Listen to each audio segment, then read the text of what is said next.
Muchísimas gracias. Me toca, como todos los años, dar un marco de referencia de lo que estamos haciendo en este informe. Creo que tanto Pía como Daniel han sido muy elocuentes en este proceso, en esta idea de descripción de hacia dónde vamos. Este informe que me parece que nos tenemos que quedar con el título, ¿no? La idea de entre la regulación y la construcción de una esperanza ambiental, una esperanza colectiva. Me parece que esa es la síntesis de donde estamos y hacia dónde vamos. Si bien queremos construir esta esperanza, no podemos desconocer la situación actual. Este año así hemos tenido un inicio bastante fuerte, muy conmovedor, por cierto, para todo el movimiento, con la discusión de la ley de glaciares en el Congreso, esta conformación de distintos frentes que abrevaron para la defensa, claramente, de la ley de glaciares.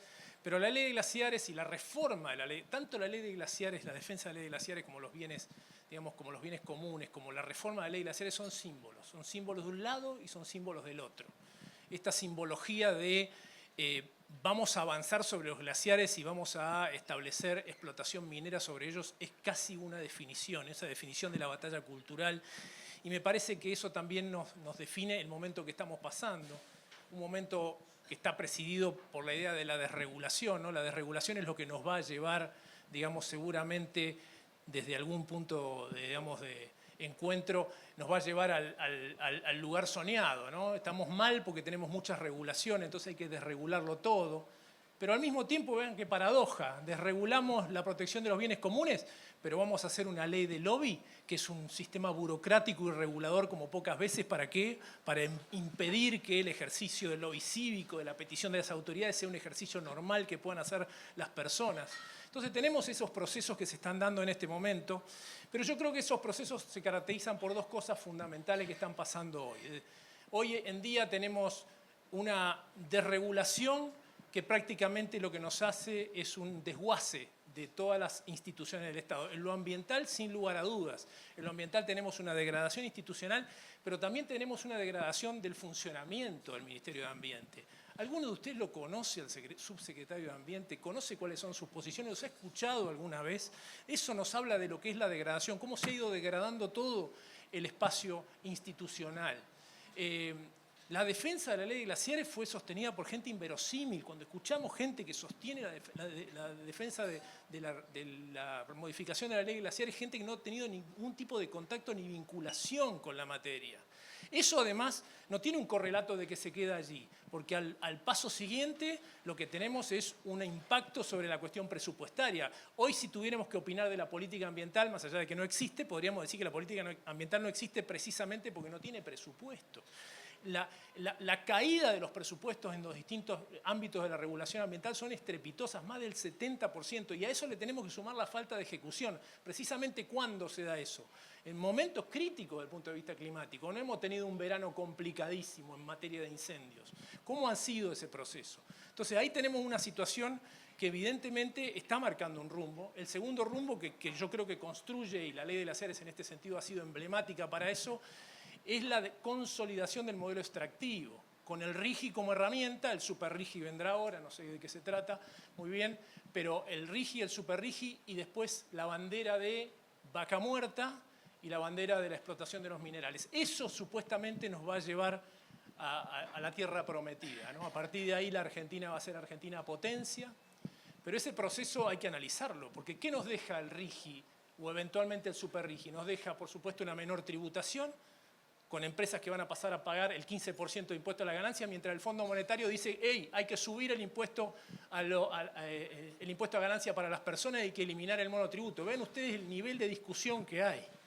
Por el otro lado, por supuesto, eso tiene barrer con todos los controles ambientales. Los controles ambientales son como obstáculos al desarrollo, así se ponen en la línea, pero quizás el peor problema que tenemos por delante, el que más deberíamos pensar, es la estabilidad normativa que se le da a los proyectos. Cada proyecto que sea aprobado por el RIGI se le garantiza que va a tener 30 años por delante de estabilidad fiscal y normativa, y que si hay alguien que lo quiera discutir, se va a tener que ir al CIADI o a esos lugares que ya sabemos cómo fallan y cómo funcionan.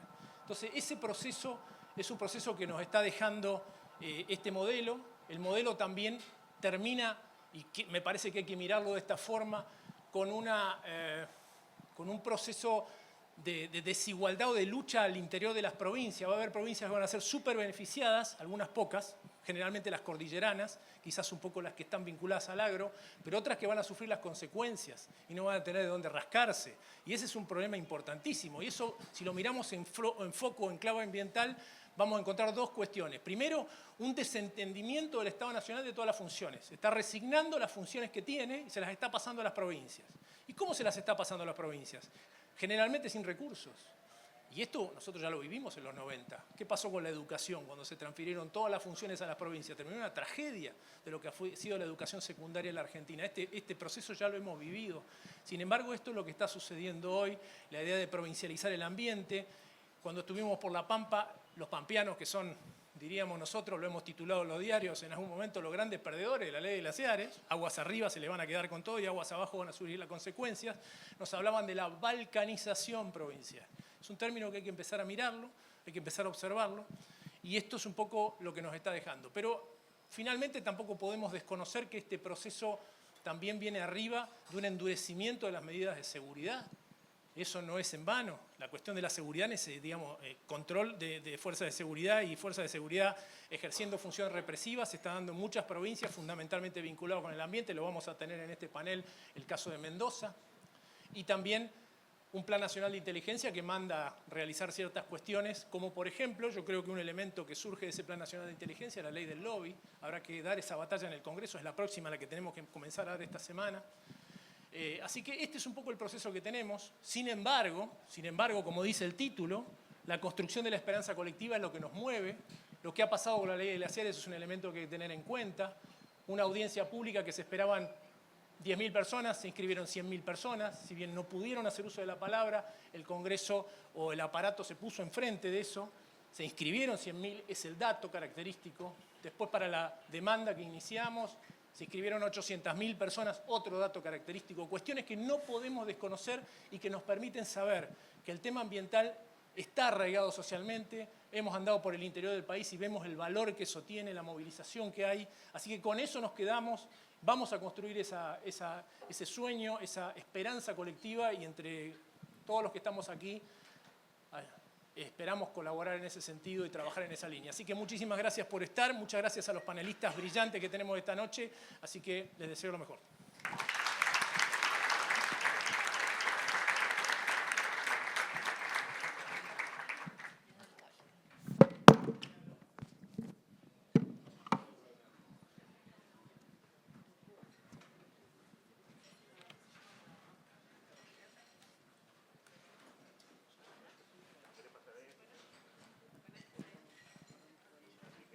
Ahí nos vamos acomodando. Mientras les agradecemos, no sé si agradecía a todos los que están acá. Yo soy Natalia Gelós, me presento porque tampoco me presenté, creo, cuando empezamos. Vamos ordenando la cuestión. Aquí tenemos a Enrique Viale, tenemos a Itatí Brida, a Maximiliano Ferraro y a Luciana Giotto. Estaba viendo si estaban en el orden que estaba acá. Primero los voy a presentar, voy a leer para no cometer errores y tengo la letra chiquita, así que voy a acercarme bien el papel. Bueno, acá Quique es abogado por la Universidad de Buenos Aires, realizó estudios de posgrado también en la UBA, se especializó en Derecho Ambiental. En 2004 fundó la Asociación Argentina de Abogados Ambientalistas, es miembro del Tribunal Internacional por los Derechos de la Naturaleza y forma parte del Comité Ejecutivo de la Global Alliance for the Right of Nature, GAN, y es también fundador del Pacto Eco-Social del Sur. Acá tenemos a Itatí Brida. Itatí viene de Mendoza, ella es estudiante de Relaciones Internacionales, es defensora del agua, de los derechos humanos y del territorio de Uspallata, de Mendoza, bien habíamos dicho, y es integrante de las asambleas por el agua de Mendoza y del acampe permanente en Ruta 7 en defensa, nada más y nada menos que del agua. Maximiliano Ferraro es diputado nacional de la Ciudad de Buenos Aires por la Coalición Cívica, partido que preside a nivel nacional, integra la Comisión de Recursos Naturales e Intereses Marítimos en la Cámara de Diputados y antes fue legislador de la Ciudad Autónoma de Buenos Aires. Y en el extremo tenemos a Luciana Giotto. Luciana es investigadora del CONICET, con sede en el Instituto de Investigaciones Políticas de la Universidad Nacional de San Martín. Ella se especializa en la agenda de comercio e inversiones globales. Desde una perspectiva de economía política, es investigadora asociada de la Transnational Institute y es también miembro de ATAC, Argentina, de la plataforma América Latina Mejor sin Tratados de Libre Comercio y el Observatorio del RIGI. de eso un poco es lo que vamos a estar hablando hoy. Bueno, vamos a arrancar con esta ronda de preguntas. Tengo que recordar que seamos breves, vamos a ser breves, vamos a hacer circular la palabra luego. Y vamos a empezar por vos, Luciana. ¿Cómo? Ah, sí, vamos al micrófono.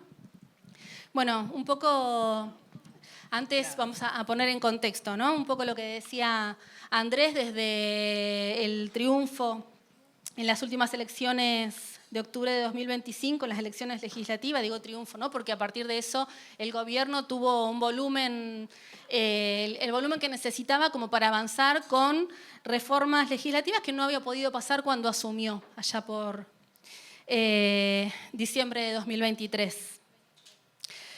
Eso lo que instaló, lo que vemos a partir de ese momento con las reformas que logró, es esto que decíamos, ¿no? Esta nueva etapa que está marcada por la desregulación, por la provincialización, y que es algo que no parece resumirse, terminarse con la reforma de la ley de glaciares.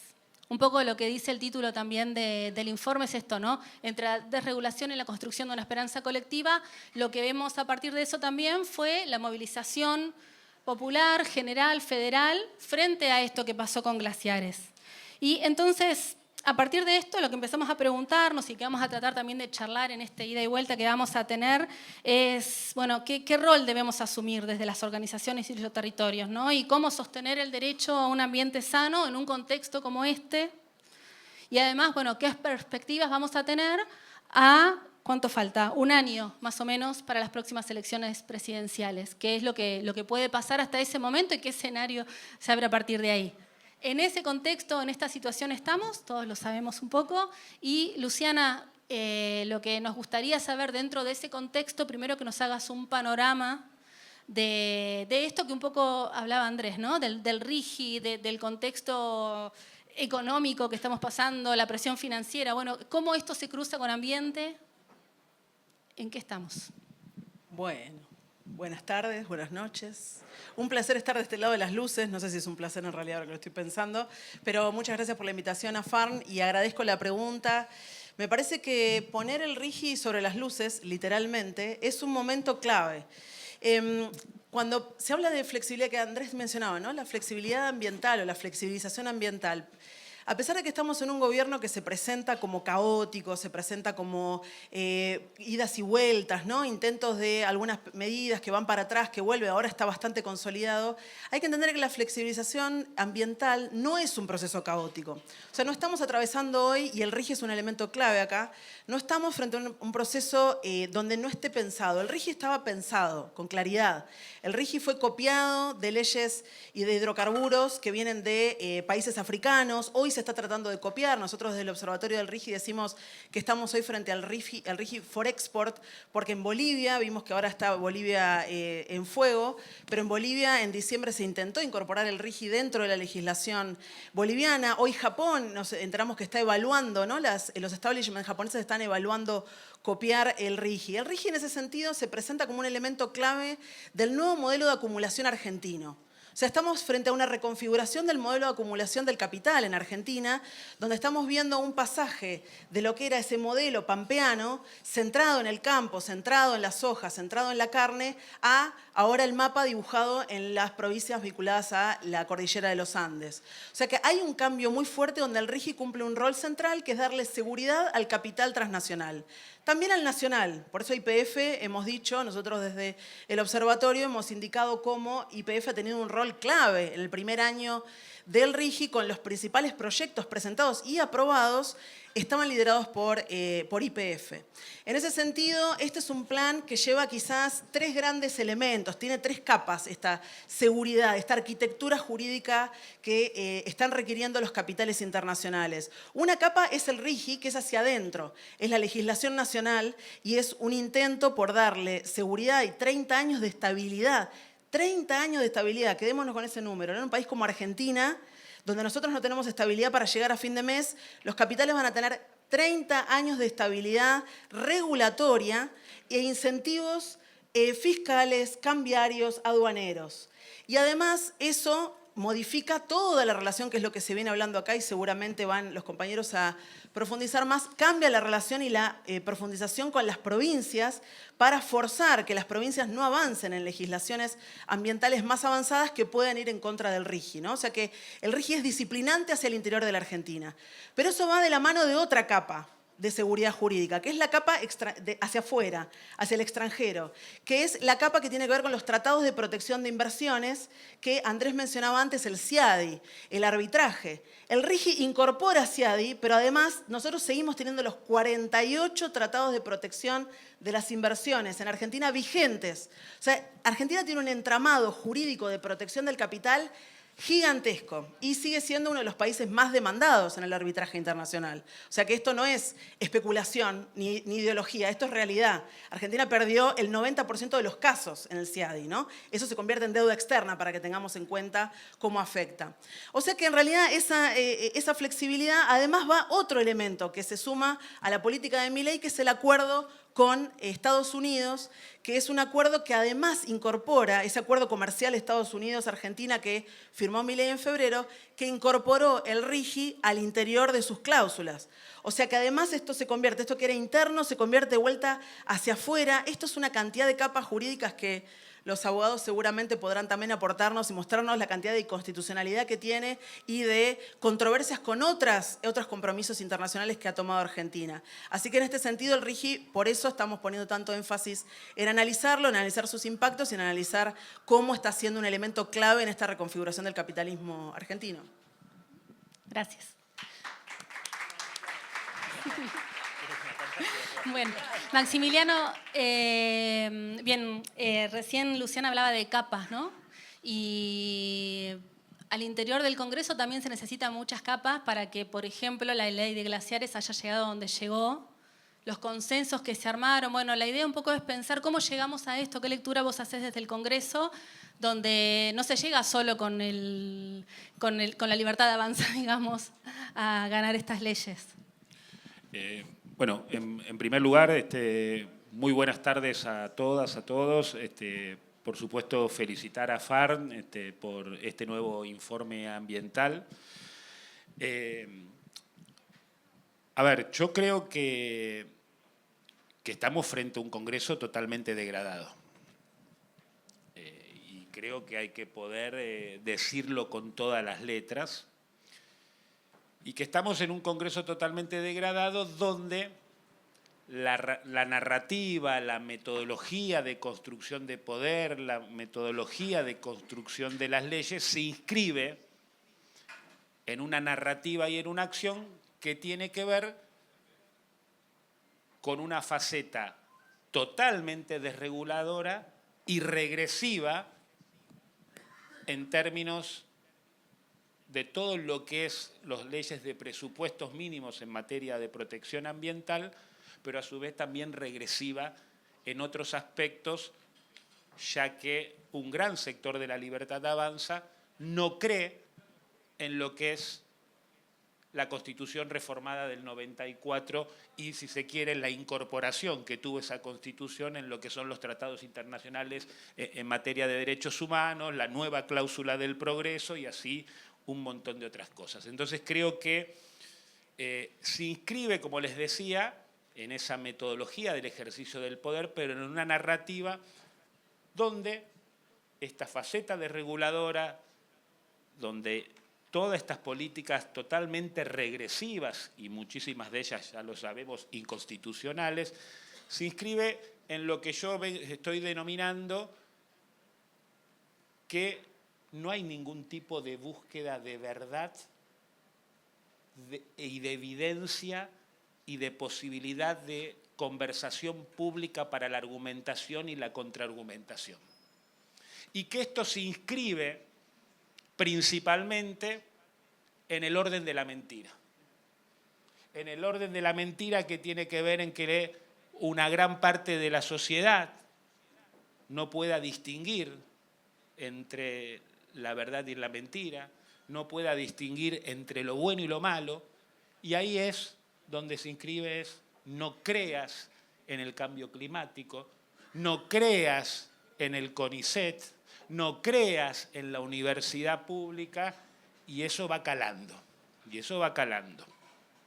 Y creo que la experiencia de lo que fue el debate de la ley de glaciares, más allá de que nos comimos una importante derrota, producto también del transfugismo político y de decisión parlamentaria de muchos que nos habían dado su palabra de sostener una ley como era la anterior ley de glaciares.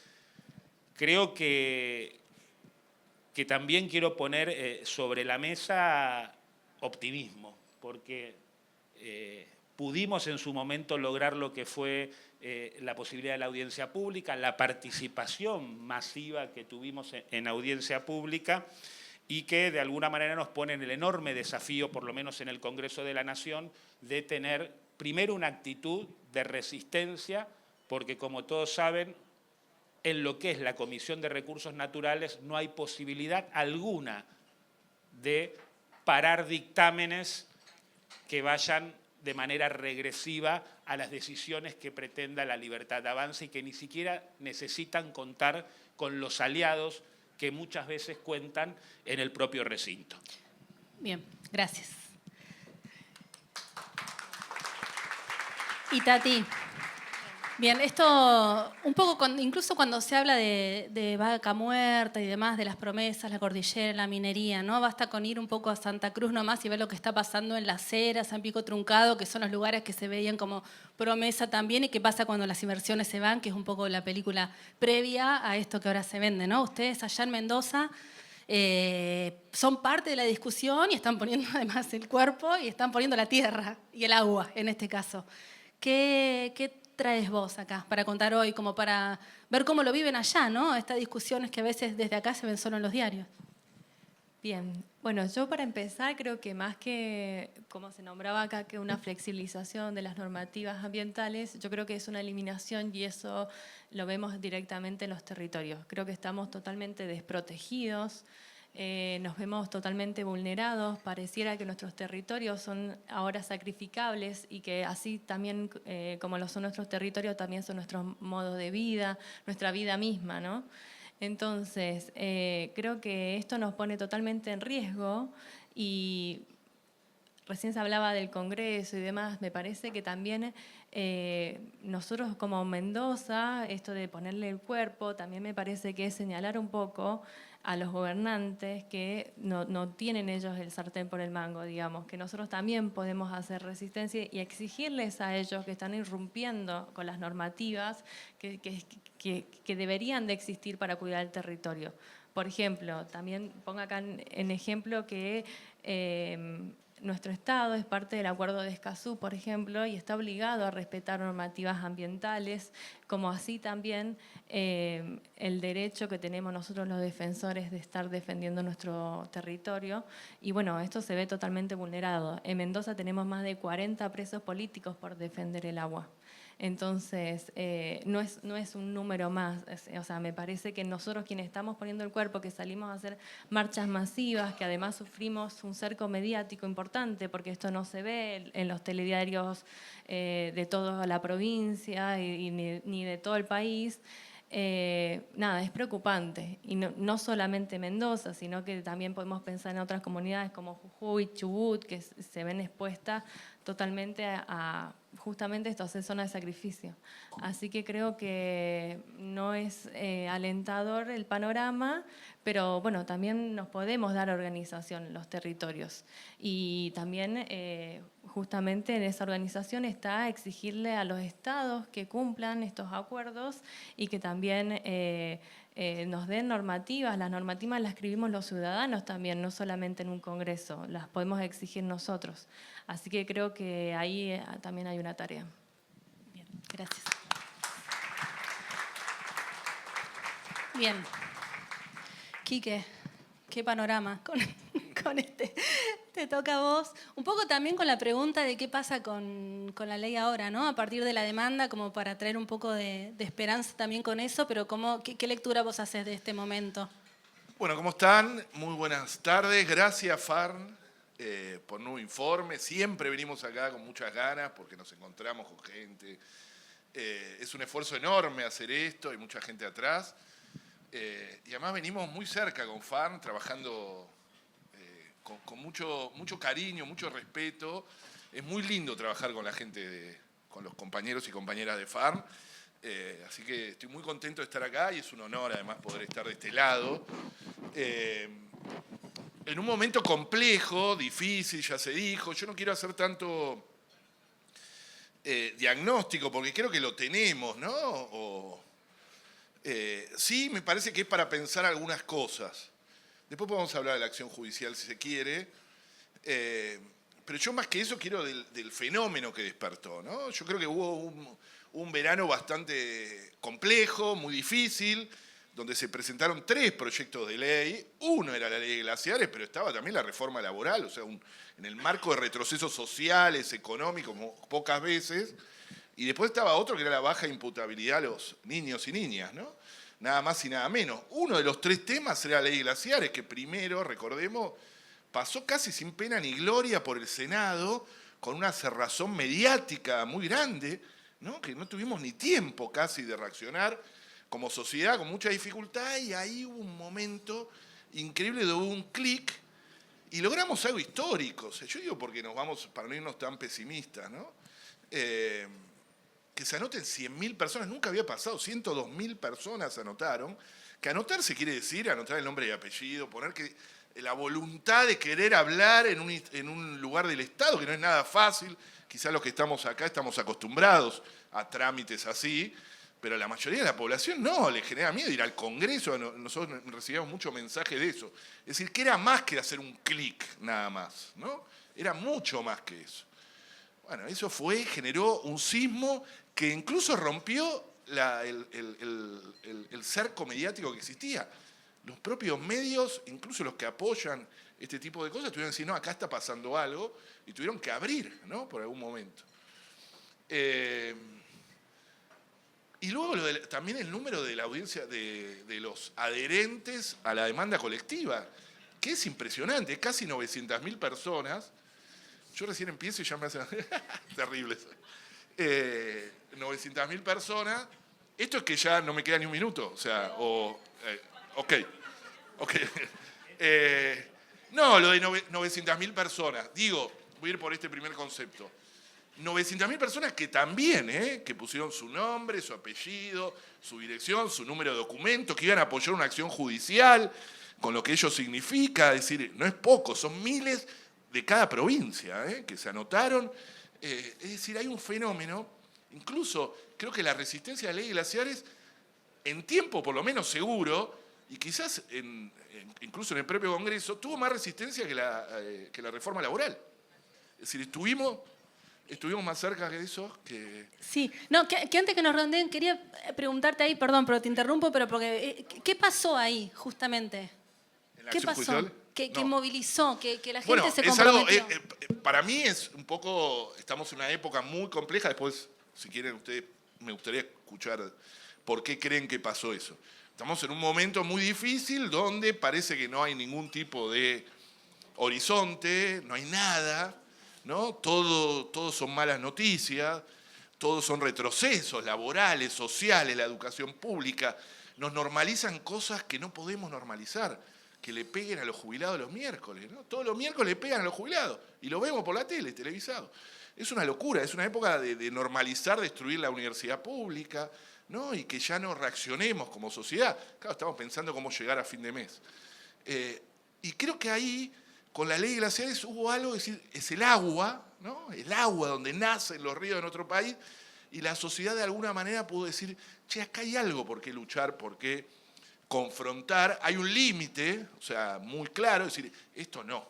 Y me parece que eso reunió a mucha gente, incluso a mí me resulta, y termino con esto, me resulta interesante cómo generó, y yo viniendo acá, ¿no? A los distintos encuentros, cómo el movimiento ambiental maduró un montón también, y nos recontra interconectamos como nunca antes. ONG tradicionales, que quizás estaban con otras lógicas, empezaron a también. No hay lugar, esto demuestra que no hay lugar, y hay que decirlo acá, en este lugar tan importante, que no hay lugar para un ambientalismo sin territorio ahora, o un ambientalismo en abstracto. Nunca más que ahora saber eso, sin interconexiones. Y derivó en marchas en la ciudad de Buenos Aires de miles de personas, cosa que era impensado hace un tiempo, porque en Mendoza hubo marchas grandes, pero en Buenos Aires no. Bueno, Bien. después seguimos. Sí, igual fue culpa mía que querés que pregunte. No, está Luciana, algo vos ya adelantaste cuando hablabas, por un lado, del RIGI for Export, por otro lado hablabas de la copia de África, ¿no? Y hablabas de Bolivia. Entonces, pensarnos en cuestión regional. Si podías ponernos en contexto. Por un lado, Argentina, Latinoamérica, pero incluso también, si querés, en breve, pero sur-sur, ¿no? Bueno, ahí arranco a contestar esa pregunta retomando lo que decía Quique. Quique dijo, tuvimos un verano activo, ¿no? En febrero nombraste 3 leyes. Yo te sumo 2 cosas más que pasaron en febrero, que un grupo bastante más pequeño estábamos mirando, que es que en febrero el Congreso aprobó el acuerdo Mercosur-Unión Europea. Y en febrero el presidente firmó el acuerdo que les mencionaba antes de comercio e inversiones de Argentina con Estados Unidos. Y esos 2 acuerdos también muestran el declive del movimiento social a nivel continental, pero a nivel global también.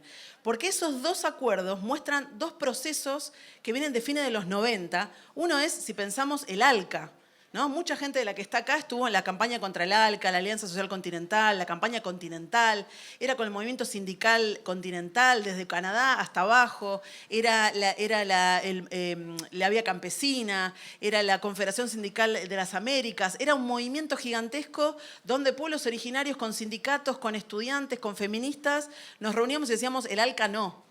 Sin embargo, Milei, entre medianoche y la Navidad, negociaba, vamos a decir entre comillas negociaba, porque realmente nadie negoció, eso es nefasto el acuerdo, es un mamarracho de la Cancillería, realmente da vergüenza ver ese acuerdo.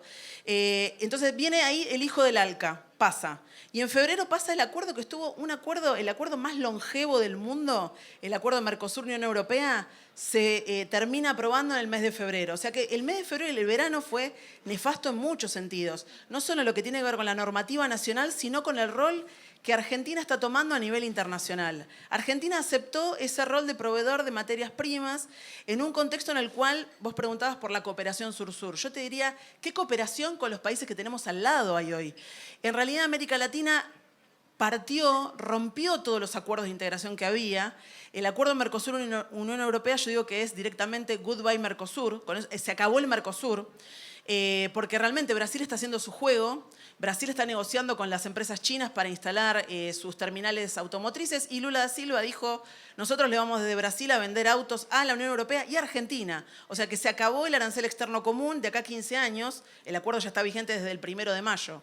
¿Qué fecha también para entrar en vigencia el acuerdo Mercosur-Unión Europea? El 1 de mayo, ¿no? Hace un mes y medio, menos un mes, entró en vigencia el acuerdo y es un acuerdo que en 15 años va a desbaratar la industria automotriz argentina, es así, punto. Se acabó la integración productiva Argentina-Brasil que teníamos desde los años 90. Por eso es goodbye Mercosur.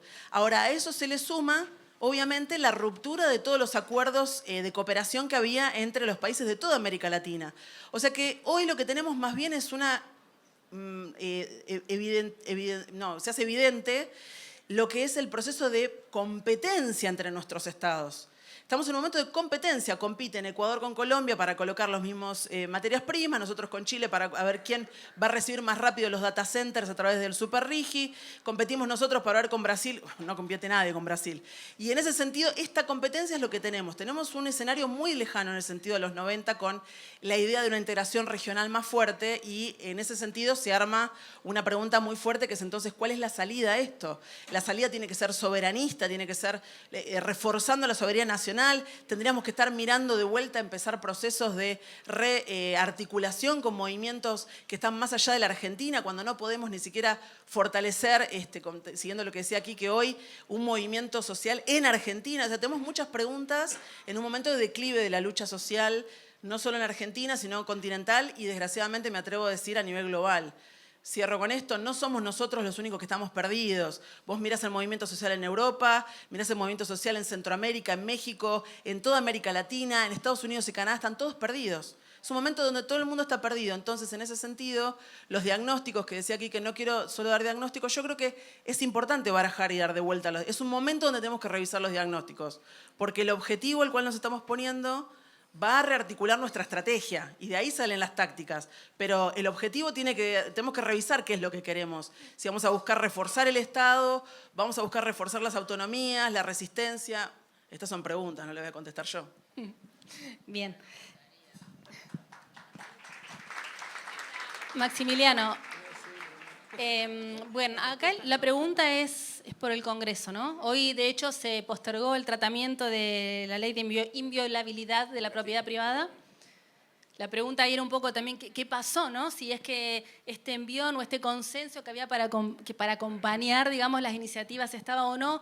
Bueno, entonces sería, ¿qué se viene ahora? ¿Qué leyes tenemos que estar atentos? ¿Por dónde se viene el avance en este tiempo que queda hasta las próximas elecciones? ¿Y de qué manera las organizaciones en los territorios pueden articular o pensar, hacer una diferencia para que escuchen? Sí, digamos, me voy a ir un poquito para atrás a esto que decía Quique y que fue como tu segunda pregunta que le hiciste. Por lo menos, ¿qué observé yo? ¿Qué pasó con la ley de glaciares en diputado que no había pasado en Senado? Y lo digo porque creo que tiene que ver también con lo que puede llegar a venir en el Congreso o en la Cámara de Diputados. Creo que hay algo que hay que poder poner sobre la mesa, y para mí eso es recontra positivo, que hubo como una reconfiguración, un reencuentro de un oficio de enlazo entre las organizaciones, entre varios diputados y diputadas nacionales y lo que estaba también sucediendo en el territorio. Y que eso, por más que después perdimos en el recinto, lo hicimos con una transversalidad, una pluralidad, una confianza y una generosidad que quedó demostrado en las distintas manifestaciones y marchas que hubo acá en la ciudad de Buenos Aires, que quedó demostrado en la audiencia pública, y creo que hay que poder ponerlo sobre la mesa, porque creo que es lo que cambió en cómo arrancó el debate en el Senado, que por supuesto bajo la alarma de todos nosotros de que se venían a llevar puesto un recurso estratégico como el agua, más allá de bancar una ley como bancábamos todos, la ley de protección de los glaciares y del ambiente periglaciar. A ver, como ustedes saben, ahora la agenda del Congreso de la Nación está cargada principalmente en el Senado de la Nación. En esto, por supuesto, La Libertad Avanza y sus aliados aprendieron desde el punto de vista estratégico por dónde arrancar. Y arrancan por el Senado ante cualquier rebelión o cambio que pueda darse en diputados, que es mucho, digamos, por más que está difícil la cosa, es mucho más cambiante el número de mayorías y minorías que tenemos en la Cámara de Diputados, se protegen así como Cámara de Origen para tratar de ratificar cualquier tipo de ley de estas características. Por eso Tierras arrancó por ahí, por eso Glaciares arrancó por ahí, por eso Sociedades arranca por el Senado. Bueno, ustedes fíjense, las leyes estructurales del modelo de La Libertad Avanza arrancan por el Senado, porque arrancando por el Senado, en cómo gran parte de muchos gobernadores están entregados en relación a la estrategia, producto también de su situación económica, financiera, tributaria y todo lo que podemos poner sobre la mesa, se protege ahí la iniciativa en el Senado de la Nación, porque en la Cámara de Diputados es mucho más movible las mayorías y minorías. Y lo pongo como un ejemplo que no tiene que ver con el tema ambiental y demás, pero que imagínense que en otros momentos pudimos construir mayorías, no en el anterior periodo parlamentario, o estuvimos muy cerca de esos 129, en otros casos como podían ser el tema Libra u otros, y eso tanto La Libertad Avanza como los aliados ven que los cambios fluctuantes y de ánimo en la Cámara de Diputados son totalmente distintos a lo que es el Senado de la Nación en ese sentido. Creo que en diputados tenemos que estar muy alertas, y lo dijo Andrés al principio, en lo que es la nueva ley que pretenden de gestión de intereses y de lobby, donde ahí hay una clara tensión principalmente en lo que es el derecho constitucional a peticionar a las ante las autoridades, la libertad de expresión y de prensa para el ejercicio del periodismo y las investigaciones del periodismo, pero a su vez también en cómo corremos a todas las organizaciones de la sociedad civil en relación a lo que es el interés común o el interés general que pueden tener cada una de ellas a la hora de venir a la Cámara de Diputados o al mismo Poder Ejecutivo o al Poder Judicial a peticionar. Y ahí no solamente eso, sino que también han dejado afuera al Poder Judicial de este régimen de gestores de intereses o de lobby que, por supuesto, hay que discutir seriamente, porque si hay un lugar donde hay un lobby escandaloso de distintos actores desde el punto de vista económico, político, es el Poder Judicial. Gracias. Y Tati, vamos a Mendoza ahora. Vayamos un poco a lo concreto. Un poco todo esto también se hace persiguiendo a las resistencias, criminalizando a las luchas. Y en Mendoza tienen experiencia en lucha y también en resistencia con los embates de la provincia, ¿no? De Cornejo que avanza ahí. Bueno, compartinos un poco el panorama ese de cómo está la situación, de cómo vienen resistiendo, cómo los vienen persiguiendo, qué vienen haciendo con eso, para ir un poquito a lo concreto y lo que está pasando allá. Bueno, bien, yo creo que Mendoza viene resistiendo hace 18 años contra las megamineras que se quieren instalar en el territorio. Creo que hay una historia de lucha muy bonita del pueblo mendocino que protege su bien más preciado. Y bueno, creo que eso da ejemplo y trae organización también, ¿no? Pero bueno, este embate que tenemos ahora, esta dureza que tenemos a nivel también no solamente provincial, sino aliados totalmente a nivel nacional, genera que la persecución se haya visto totalmente enfurecida, digamos, hacia los defensores ambientales, y nos vemos en situaciones muy terribles. Antes nuestras marchas se caracterizan por ser marchas multitudinarias en defensa del agua y marchas sobre todo pacíficas, ¿no? Y en esas marchas siempre, últimamente, nos encontramos detenciones. En cada marcha tenemos como 10, 8, 6 compañeros detenidos. Se utilizan nuestros centros públicos para detener a los compañeros, como nuestra propia legislatura, como así también nuestro edificio de turismo, y donde están las policías sin credenciales, y tenemos también, por ejemplo, al director de la policía, también vestido de civil, llevando detenidas adentro de la legislatura.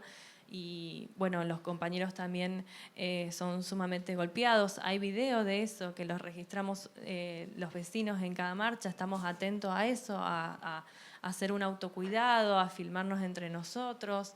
Y bueno, y eso creo que se ve un panorama muy terrible. Creo que Argentina fue uno de los países que dijo nunca más. Y bueno, esto también tiene que ver con eso, ¿no?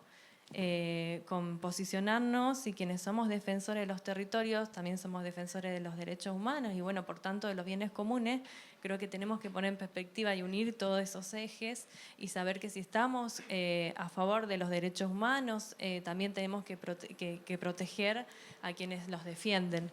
Y bueno, creo que a raíz de esto también quiero decir que también se dio organización.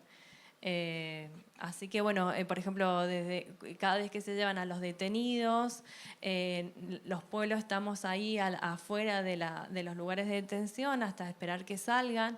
Se han organizado grupos de abogados que están para sacar a los compañeros, se organizan afuera ollas populares, se organizan las postas de salud, que nosotros no estamos, esto quiero recalcarlo porque por ahí los que no conocen Mendoza, no es como Buenos Aires, que están acostumbrados a esa represión feroz con gases lacrimógenos y golpes. En Mendoza no estábamos vivenciando eso y de repente nos encontramos con ese escenario Y bueno, creo que nos hizo organizarnos de esta manera. La Posta de Salud convocó a más de 90 profesionales de la salud que se acercaron y se ofrecieron a colaborar. Entonces eso habla también de la gente que está también resistiendo. Y a pesar de que en cada marcha nos detienen y se llevan a 10 compañeros, se hace otra, y se hace otra, y se hace otra. Así que estamos ahí y bueno, creo que eso también habla y bueno, también nos estamos dando organización en este momento también con compañeros de otros territorios.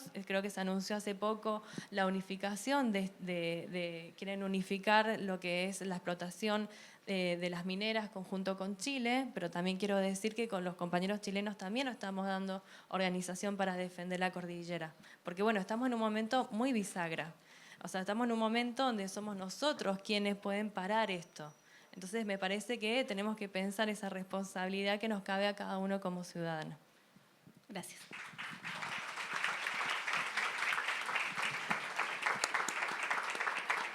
Quique, la pregunta que venía para vos era un poco pensándolo a esto de manera histórica, digamos, qué diferencias, qué similitudes tenía con otros periodos, con otros momentos políticos. Creo que te quedó igual de la intervención anterior un pendiente, pero No, que era... unimos. Iba por ese lado.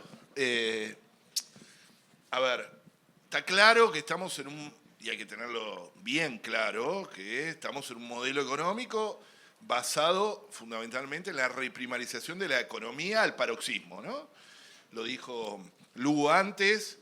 Es decir, profundizar aquello que ya veníamos, el modelo extractivista lo venimos criticando hace mucho tiempo, tenemos libros, trayectoria, el movimiento socioambiental viene criticando el consenso de los commodities, como dice Maristela, o el consenso extractivista, que excede ideologías, etc. Pero nunca como esto, ¿no? Ahora hay una decisión abierta de destruir la industria, destruir la ciencia, la educación pública y dejar solo lo primario exportador, minería, petróleo o combustibles fósiles, agronegocio, una parte del agronegocio, no el campo, agronegocio, y los demás a manejar Uber y Rappi, ¿no? El problema es que en un momento vamos a estar todos manejando el Uber y nadie lo va a estar llamando, ¿no?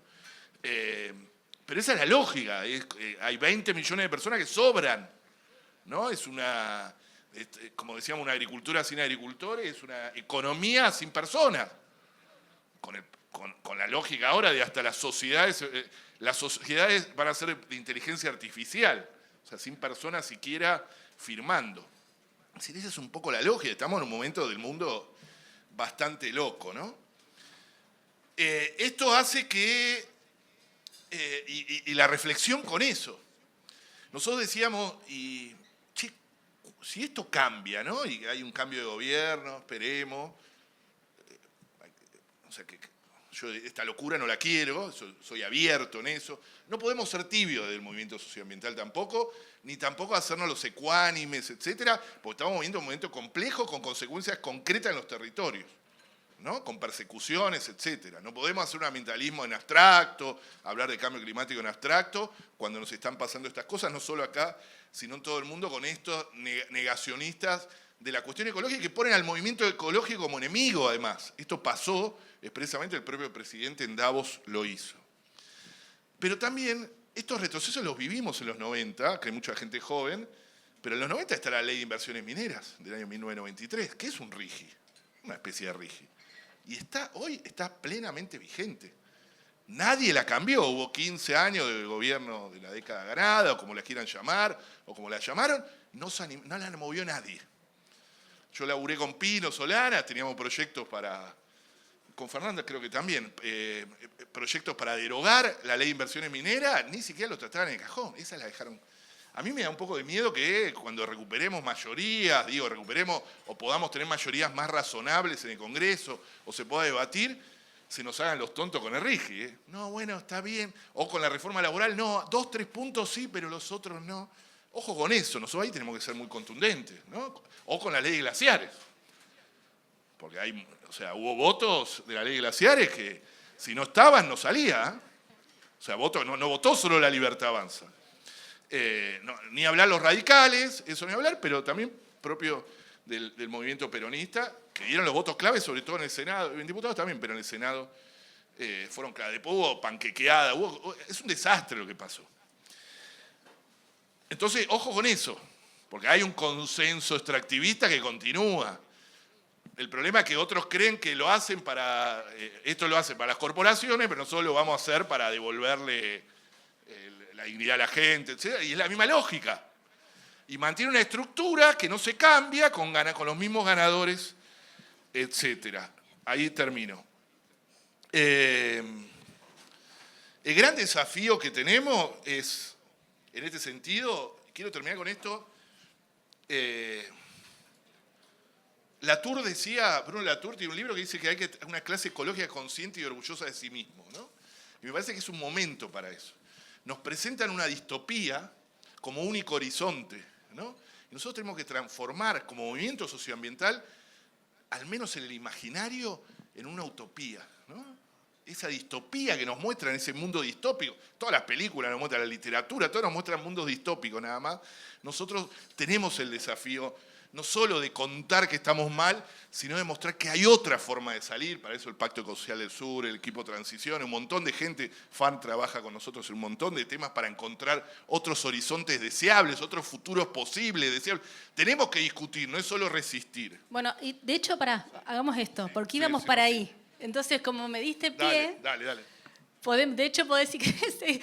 La idea es que ahora hacer una última pregunta desde este lado, que sea compartida, que sea dialogada, que hablemos entre todos, que hablen ustedes. Gracias, Quique, además, es verdad. Y que tiene que ver con eso justamente, con los horizontes posibles. También esta idea, ¿no? Y un horizonte ideal y el urgente, cómo dialogan esos dos, la urgencia con el escenario al que queremos llegar. ¿Por dónde empezar? Un poco el RIGI, 30 años de beneficios, ¿cómo se desarma eso? ¿Cómo se desarma la urgencia por laburo en los territorios y cómo se conversa eso con, bueno, pero también tenemos que pensar a futuro? Bueno, eso, desafíos y posibilidades. ¿Qué hacemos, compañeros? Que circule acá la palabra. Sí, hacemos al revés y empiezo el final yo y después lo paso. Dale. Además vengo embalado. Por eso te vi, te frené porque íbamos a ir ahí. No, y la idea es esto, o sea... Claro, hágame así, pero ya les paso y termino. Primero, la tenemos que creer, siempre tenemos que creer que podemos cambiar las cosas. Si no creemos que lo vamos a cambiar, si no creemos que vamos a ganar la ley de glaciares, porque la vamos a ganar, o sea, si ni siquiera creemos eso, no la vamos a ganar, eso seguro. Si no creemos que podemos cambiar el mundo para otro, no lo vamos a cambiar, o sea, no lo va a cambiar otro por nosotros. O sea, creernos. Tener discursos también que enamoren, ¿no? Del movimiento socioambiental estamos acostumbrados, y yo soy parte de eso, ¿eh? De siempre distopía, todo, porque hay resistencia, está bien eso, y acompañamos resistencia, pero en los propios territorios nos muestran que hay otros caminos, y Argentina nos muestra que hay grandes triunfos socioambientales también. Mendoza es un ejemplo de ello. Ahora perdimos batalla, pero hemos ganado grandes. Ese Mendozazo del 2019, el Chubutazo, las luchas de Famatina, hay enormes triunfos que parecían imposibles. Que cuando se arrancó decíamos, es imposible que un pueblo chiquito así de la cordillera como Famatina eche a 5 mineras. Y no dejó entrar a 5 mineras, sin siquiera una ley. Es decir, que hay forma de eso. Hay que ampliar la imaginación política y ecológica, hay que tener épica también. Nosotros tenemos que tener una épica del post-extractivismo. Y en eso termino con eso. No tener miedo a ser radicales también, no unión cívica. No, como está ahora, no, por lo menos. Pero ser radicales, ellos son radicales y no tienen problema en serlo. Son radicales para el mal, para destruir el territorio. Nosotros también no tengamos miedo de eso. Bueno, y hablé demasiado, gracias. No. Gracias. Bueno, yo quiero decir que todavía en Mendoza no están. O sea, podrán haber aprobado una DIA que tiene un montón de irregularidades para que entren las empresas mineras, pero bueno, se está resistiendo con amparos judiciales, se está resistiendo con un acampe permanente en Uspallata, en la zona donde quieren sacrificar, una zona que fue nominada por la ONU como uno de los pueblitos más lindos para conocer, una zona donde la gente es dueña de su tierra, donde la gente decide vivir ahí cerca de la naturaleza y elige tener y disfrutar esa agua potable. Porque, bueno, estos proyectos que se quieren hacer ponen en riesgo una provincia. O sea, tenemos que tomar dimensión que la provincia de Mendoza está en riesgo porque es una provincia que tiene escasez hídrica y es una provincia desértica que fue convertida en un oasis. Entonces, imagínense que poner estas empresas mineras ahí ponen en riesgo total una provincia. Entonces, eso es lo que hay que pensar.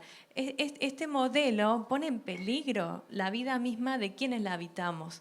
Entonces, mientras tanto, tenemos un gobernador que está viajando por Londres buscando estas inversiones y me parece que esto no se soluciona nomás a veces con una cuestión del Congreso, quiénes van a votar ni nada. Me parece que también tenemos que hacer función de nuestra ciudadanía, porque podríamos preguntarle a nuestros gobernadores que con qué dinero, por qué va a buscar con dinero público inversiones para los privados, por qué se encargan de ser justamente lobistas de estas empresas, qué hace para nosotros los ciudadanos.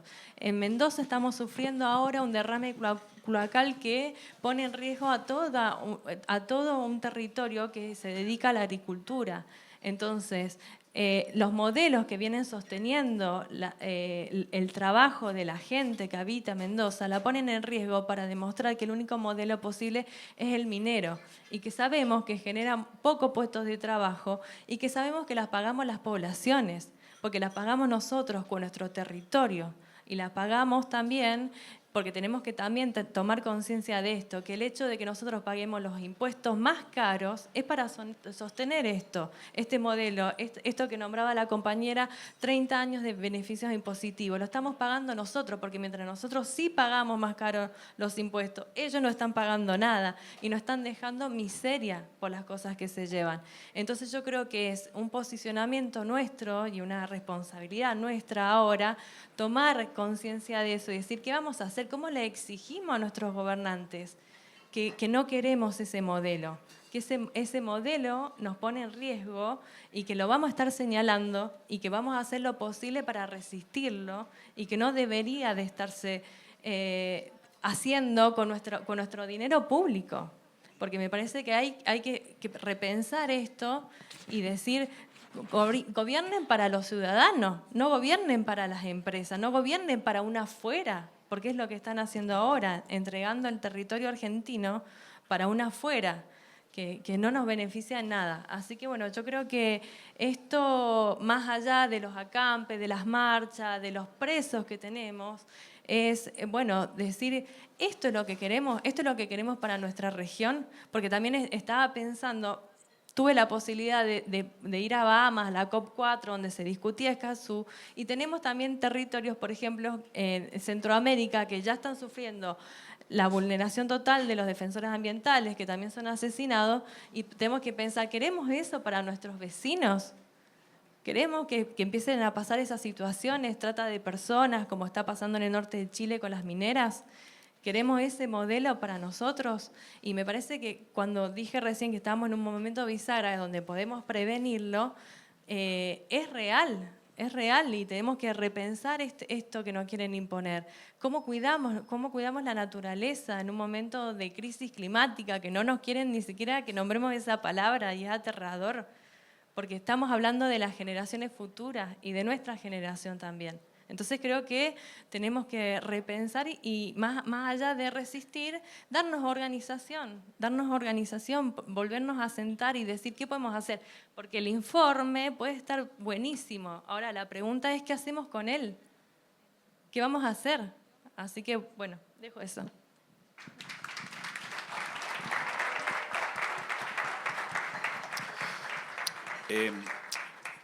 A ver, yo creo que todos acá vamos a coincidir que el momento actual de este gobierno están llevando al pie de la letra lo que dijeron que iban a hacer.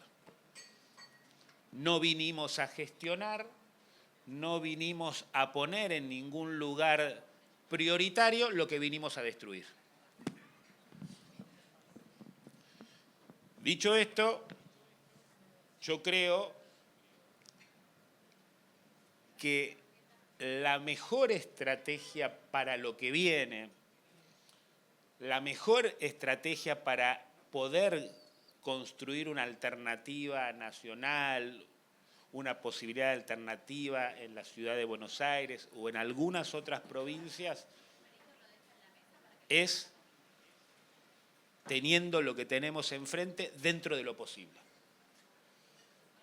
Digamos, lo posible a la situación que hoy estamos se vuelve totalmente revolucionario y se vuelve totalmente un desafío para todos nosotros.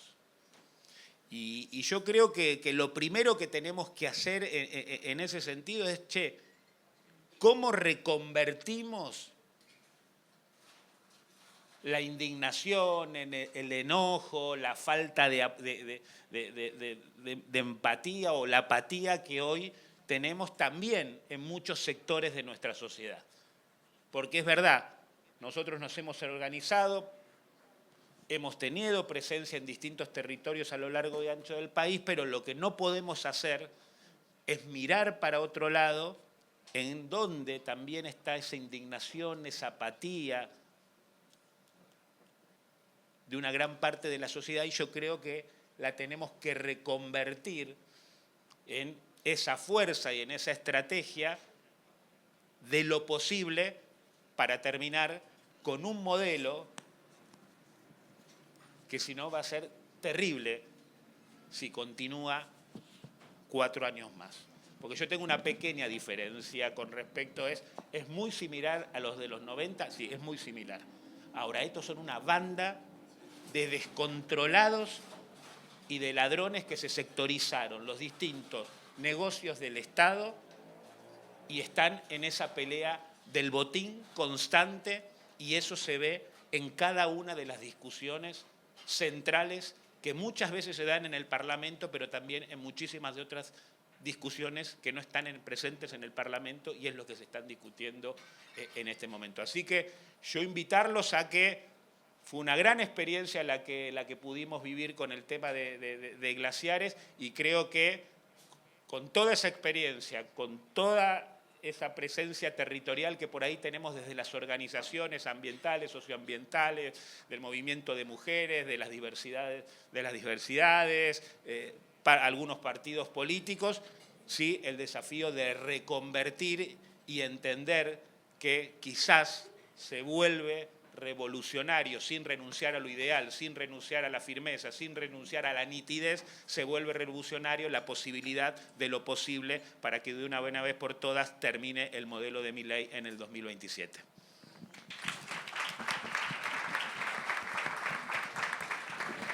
Te queda desarmar el RIGI. Bueno, estoy pensando en realidad que qué error cometiste, Quique, en dar vuelta a la ronda. Porque te la voy a picar un poquito. Sé que a algunos compañeros de FARN les gusta cuando se pica el... No, yo tengo preguntas, siempre desde la humildad, ¿no? La humildad porteña que nos caracteriza, con las preguntas. Entonces, no respuestas, las respuestas son colectivas. Pero las preguntas me parece que hay que hacerlas también, porque esta idea de... A mí me encanta el romanticismo de la lucha, ¿no? Digo, yo soy prosapatista, siempre fui autonomista, vengo de ese palo. Sin duda que hay que estar construyendo una retórica y una nueva idea de lo que queremos. Ahora, el tema es quién hace la transformación, con quién construimos, quién hace esa transformación. Esa es una pregunta que yo me hago todo el tiempo. Hay respuestas para eso. El problema que tenemos más grande, creo, como problema, ahí traigo preguntas y problemas, traigo yo. Por eso no quería cerrar, pero Quique me dio vuelta la ronda.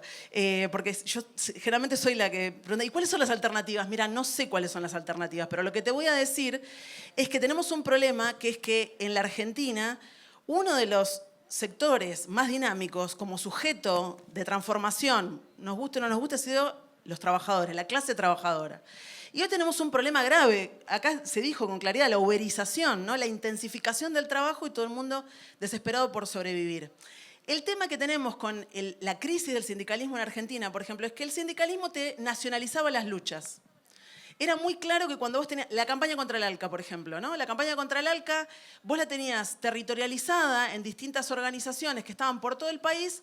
Tenías a la CTA que te nacionalizaba el conflicto, el FRENAPO, ¿no? En los 90 teníamos esa idea de venía la marcha caminando desde Misiones, de los niños del pueblo, llegaba hasta Buenos Aires y eran miles y miles y miles de personas nacionalizadas. Hoy lo que tenemos es la territorialización. Yo coincido con la frase que decía Quique, no puede haber ambientalismo sin territorio, me encantó esa frase, te la voy a copiar, te voy a citar cuando la use, voy a decirle, como dijo Quique Viale en la presentación del IAF en FARN. Pero sí es cierto que el tema de la lucha territorial, que es una lucha de resistencia, es una lucha ubicada en el territorio y la compañera acá está diciendo cómo hacemos para nacionalizar la lucha. Esa lucha que es territorial, ¿cómo hacemos para que se vuelva nacional, que se entere la gente? Ese es un problema que estamos teniendo en toda América Latina. Hay unas resistencias hermosas, ¿no? O sea, nosotros viajamos por el continente, vemos la defensa de los páramos, de la cordillera en Cuenca, en Ecuador, en Santurbán, en Colombia. Vemos a los compañeros defendiendo los Andes también en Perú. Hemos visto compañeros defendiendo los territorios en el sur, en el Biobío, en Chile. Tenemos experiencias por todos lados. El tema que tenemos es cómo nacionalizamos primero y después regionalizamos esas luchas. Esa es la gran pregunta que tenemos, que es qué sujeto sale de los territorios y se nacionaliza. Es lo más difícil. Antes el movimiento sindical te lo traía desde arriba para abajo, con todos los problemas que tenía eso, ¿no? Pero también tenía esa facilidad, se visibilizaba. Hoy tenemos ese problema que es cómo nacionalizamos, cómo hacemos algo colectivo de esto y cómo convertimos ese sujeto que está en crisis profunda en una transformación a nivel global, dada la inteligencia artificial, dada la uberización del trabajo, como le dicen ahora, la ampliación de esos mecanismos que parecen que son extremadamente disciplinantes de la clase trabajadora. ¿Cómo convertimos eso en sujeto de transformación?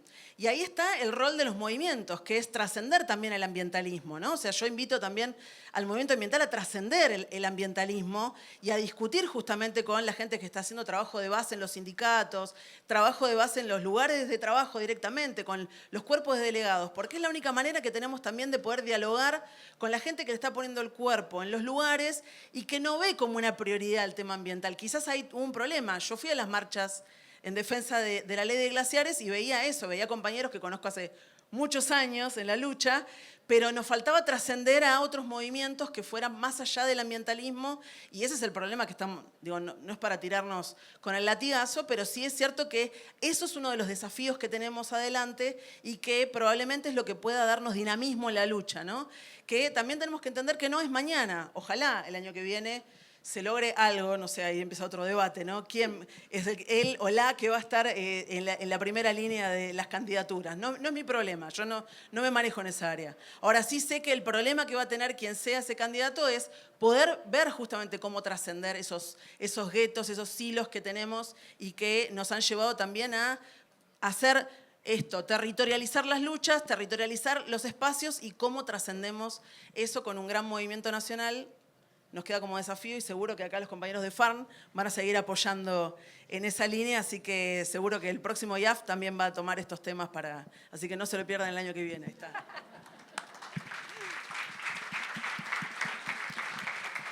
Quique, ¿vas a decir algo? Bueno, está bien. No quería. Bien, ahora va a haber comida, o sea que nos podemos quedar conversando y demás. Y esto va a ser muy difícil, pero vamos a tomar 2 preguntas breves, por favor. Así pueden circular acá. Y bueno, y terminamos y seguimos conversando. Hola, ¿qué tal? A mí me gustaría saber si el doctor Enrique Viale podría comentarnos cómo está hoy la causa actual que se interpuso demanda, si podría dar unos detalles actuales de la situación. Bien, concreta. Si quieren arranco por esto último, que es la acción judicial por la ley de glaciares que estamos haciendo junto a FARN, a Greenpeace, están varios compañeros acá, y varias organizaciones más, e incluso con organizaciones territoriales. Eso es importante. Como en el Frente Actor está también la Asamblea de Hachal, la encabeza un compañero de la Asamblea de Hachal, está en la Asamblea de Mendoza, que un poco muestra esa unidad que decía Maxi, que se dio a partir de esto, ¿no? De la ley de glaciares. y donde están también como adherentes casi 900.000 personas. Algo inédito, nunca lo habíamos visto. Bueno, fue un proceso, podría estar Andrés, no sé dónde está, podría contestarle a Andrés esta mejor que yo, o conmigo. Fue un proceso difícil decir dónde presentamos la acción. Tomamos esa decisión, como dijo Andrés al comienzo de todo, buscando la provincia que es como el paradigma de la derrotada, de la pérdida, ¿no? La Pampa tiene agua tiene un tubo, tiene un acueducto, y esa es toda el agua de la Pampa. El día que se cierre ese acueducto, que no tenga más agua ese acueducto, hay que desalojar Santa Rosa, todo. O sea, ¿cuánto dura una ciudad sin agua? ¿Una semana? ¿2? Sin enfermedades, ¿no? Etcétera. Es decir, que se come toda la consecuencia sin siquiera, entre comillas, los beneficios. Entonces creíamos que era muy paradigmático, una causa que era hiperfederal. Nosotros tenemos firmas de todas las provincias, ¿eh? E incluso proporcionalmente hay más firmas en las provincias que en la ciudad de Buenos Aires que la ciudad de Buenos Aires. Es decir, y las provincias, justo Mendoza, Chubut, Río Negro, tienen proporcionalmente más cantidad de firmantes. Entonces nos fuimos a La Pampa, a un juzgado federal, donde el propio gobierno de La Pampa había hecho una acción, como saben. Nosotros presentamos la acción, una acción independiente, no es la misma, obviamente que están vinculadas, pero no es la misma, con un esfuerzo muy grande, insisto, de articulación. O sea, no es la acción ni de FARC, ni de abogados ambientalistas, ni de Greenpeace, es una acción colectiva con organizaciones territoriales de casi todo el país. Y que eso es muy difícil, porque había que hacer que firmen todo, más las 900.000 firmas. En el interín, mientras presentamos, resuelve el juez de La Pampa el pedido de medida cautelar del gobierno de La Pampa, no nuestra acción, y la rechaza, la medida cautelar, no la acción de fondo, ¿no? Acá la mayoría conoce bien esas diferencias, ¿no? Y nosotros presentamos y hasta ahora no ha resuelto. No sé, Andrés, si tiene alguna explicación. Estamos esperando, estamos bastante ansiosos. Fuimos a La Pampa con Andrés y con otros compañeros y compañeras a charlar con las fuerzas vivas de allá. Y estamos esperando que resuelva nuestro pedido de cautelar y también la admisibilidad de nuestro amparo, ¿no? Para que tramite. A ver, Norma Giarraca, alguien que yo siempre recomiendo que lee, nos dijo siempre, socióloga rural, léanla, que falleció hace unos años, decía, en la cuestión socioambiental no hay séptimo día de descanso. Es decir, que nunca vamos a parar. Con la cuestión, la ley de Glacial es un poco eso, ¿vieron? Nunca termina. O sea, la ley de Glacial la sancionamos en el 2010 y estamos peleándola hoy, 2026, imagínense. Es decir, que es un camino que hay que tener paciencia, va a ser un camino largo, que no va a ser resuelto en el corto plazo. No es bueno que el juez haya rechazado otra cautelar, más allá que nuestra cautelar tiene otros fundamentos, etcétera. Es complejo, hay altas chances de que no admita nuestra cautelar, pero sí, nosotros le tenemos mucha fe a la cuestión de fondo, que la vamos a seguir a muerte. Ellos querían seguridad jurídica, les puedo asegurar que nosotros les vamos a dar una inseguridad jurídica por años. O sea, esa es la decisión que tenemos, ¿no? Queremos seguridad jurídica para los vecinos de Mendoza, para lo de Hachal, eso queremos seguridad jurídica. Y lo último es eso, o sea, me parece, para contestar un poco lo de antes, no voy a ser larguero, perdón, soy larguero, pero no voy a hacerlo. No, hay un desafío enorme también de no perder la capacidad de indignación, ¿no? O no resignarnos, es lo mismo, es parecido. Estamos en un momento que nos quieren hacer perder, o sea, no hay que perder, no perdamos jamás la capacidad de indignarnos, no normalicemos un montón de cosas que están pasando. Esto yo sé que tiene una parte romántica, pero hay que tenerla la parte romántica también. Porque la parte romántica es la que nos enamora, es lo que nos da otro destino, otra forma, otras ganas de salir de la cama, ganas de salir de nuestras casas, en momentos tan complejos. Hay mucha gente, hay muchos problemas de salud mental, todo porque estamos como apesadumbrados y necesitamos horizontes. Y no perder la capacidad de indignación es parte de eso, porque estamos en un momento donde vemos genocidios a través del telefonito, etcétera, y vamos normalizando todo, ¿no? Y ya es parte de un delito. Eso no puede pasar. Y si nos indignamos, tenemos que poder transformarlo en acción. Y ahí es donde tenemos que vincularnos más que nunca, y lo estamos haciendo. Tenemos que profundizarlo. Yo creo que hay muchas cosas interesantísimas que salieron de esto de glaciares, gente, yo tengo relación con organizaciones hace muchos años, etcétera, pero no había trabajado el día a día como ahora con organizaciones históricas, que son grosísimas, todo, y que capaz teníamos hasta diferencias en el ambientalismo, y ahora no. No le digo con FARC, que FARC venimos trabajando hace mucho, con otras. Y ahora estamos trabajando juntos, pero también con trotskistas, con gente de los territorios, con el movimiento de mujeres, con la coalición cívica, fue recontra transversal. Hay otras formas de comunicarnos entre nosotros y también de sentirnos, hay que aprender mucho del movimiento de mujeres también, eso de sentirnos juntos y juntas y que intentar, vamos a cambiar todo, demos vuelta a todo, no hay otra. Bien. Acá, hoy estuvo, se hablaba de vaca muerta y demás. Hay un capítulo en el que habla Lorena Maripe, que Lorena Maripe es de LOF, Campo Maripe, de allá, de la zona de Añelo, o sea que ahí es de una comunidad mapuche, se puede tener un poco de pantallazo eso, como tantos otros temas, ¿no?, que quedan por fuera de esta mesa, que es para seguir conversando. Veremos con qué nos encontramos el año que viene, en el informe 2027, ¿no? Cuántas incógnitas. Esperemos llegar. No, vamos a hacer, después de este mensaje optimista de Quique, vamos por ahí. Gracias a todos. Perdón, pero no había tiempo para más preguntas. Y bueno, ahora quédense para seguir conversando. Gracias a ustedes también.